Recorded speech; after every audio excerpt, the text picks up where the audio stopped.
কিন্তু মাছকে আল্লাহ তাআলা স্বাধীনতা মানুষের মতো দেয় নাই। গাছকে যেমন স্বাধীনতা দিয়েছে মাছকে তেমন আল্লাহ স্বাধীনতা দেয় নাই। আবার মানুষকে যেমন স্বাধীনতা দিয়েছে গাছকে তেমন আল্লাহ স্বাধীনতা দেয় নাই। মানুষকে সর্ববিষয়ে কেন আল্লাহ স্বাধীনতা দিলেন? মানুষকে কেন আল্লাহ পাক রব্বুল আলামিন এত ছাড় দিয়ে রাখলেন?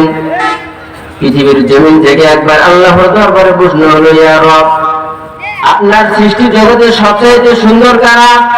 আপনি তো সবকিছু সৃষ্টি করেছেন, কিন্তু আপনার নজরে সবচেয়ে শ্রেষ্ঠ কারা? আপনার দৃষ্টিতে সবচেয়ে উত্তম কারা? আল্লাহ পাক রব্বুল আলামিনের দরবারে সমস্ত সৃষ্টিরা আল্লাহর দিকে তাকায় আছে। গাছের মতন সৃষ্টি আল্লাহর দিকে তাকায় আছে, মাছের মতন সৃষ্টি আল্লাহর দিকে তাকায় আছে, ফেরেশতার মতন সৃষ্টি আল্লাহর দিকে তাকায় আছে। হয়তো আল্লাহ পাক আমাদের নামটাই বলতে পারে, আমাদের নামটাই বলতে পারে যে পৃথিবীর জমিনের সবচাইতে সুন্দর হলাম আমরা। কিন্তু কিছুক্ষণ পর আল্লাহ পাক রব্বুল আলামিনের দরবার থেকে, আল্লাহর দরবার থেকে যখন আওয়াজ আসে, আল্লাহর দরবার থেকে আওয়াজ আসলো, আহসানুল খালকি ইনসান, পৃথিবীর জমিনের সবচাইতে সুন্দর হলো মানুষ। এখন রবের কাছে প্রশ্ন হবে, ইয়া রব, এই মানুষের মধ্যে মেলায় ভরপুর, মানুষের মধ্যে খোঁড়ায় ভরপুর, মানুষের মধ্যে ঘুষ করে ভরপুর, মানুষের মধ্যে সুদ করে ভরপুর, মানুষের মধ্যে খাটাসে ভরপুর, মানুষের মধ্যে হুকুম পালন না করলে ওলাই ভরপুর, তাহলে আপনি মানুষকে কি দেখে উপাধি দিলেন?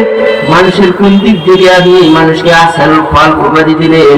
মানুষ যে পৃথিবীর জমিনে আশরাফুল মাখলুকাত, এই উপাধিটা আপনি কি দেখে দিলেন? আল্লাহ পাক রব্বুল আলামিন বলেন, এ মানব জাতিরা রে, আমি মানুষের এই সমস্ত গুণের দিকে তাকাই নাই, আমি মানুষের ঘুষের দিকে তাকাই নাই, মানুষের চুরির দিকে তাকাই নাই, আমি আমার হাবিবকে, আমার নবীকে পৃথিবীর জমিনে যে পাঠাবো, পৃথিবীর জমিনে আমার নবীকে যে পাঠাবো, এই সুরত কোন নবীর, আমি নবীকে পৃথিবীর জমিনে পাঠাইবো কোন ফেরেশতার সুরতে নয়। আমি আমার হাবিবকে পৃথিবীর জমিনে কোন গাছের সুরতে পাঠাবো না। আমি পৃথিবীর জমিনে আমার হাবিবকে পাহাড়ের আকৃতিতে পাঠাবো না। আমি আমার হাবিব নবীকে পৃথিবীর জমিনে গাছের আকৃতিতে পাঠাবো না, সূর্যের আকৃতিতে পাঠাবো না, চন্দ্রের আকৃতিতে পাঠাবো না, ফেরেশতার আকৃতিতে পাঠাবো না, জিনের আকৃতিতে পাঠাবো না। আমি আমার হাবিব নবীকে মানুষের আকৃতিতে পাঠাবো। এই কারণে আমি আল্লাহ সর্বপ্রথম ঘোষণা দিয়ে দিলাম যে আহসানুল খালক ইনসান, পৃথিবীর জমিনে আমি আল্লাহর নজরে, আমি আল্লাহর দৃষ্টিতে সবচেয়ে সুন্দর হলো মানুষ। এখন এই মানুষের দাম হবে কিভাবে? এই মানুষটা যখন মায়ের গর্ভ থেকে পৃথিবীর জমিনে আসলো,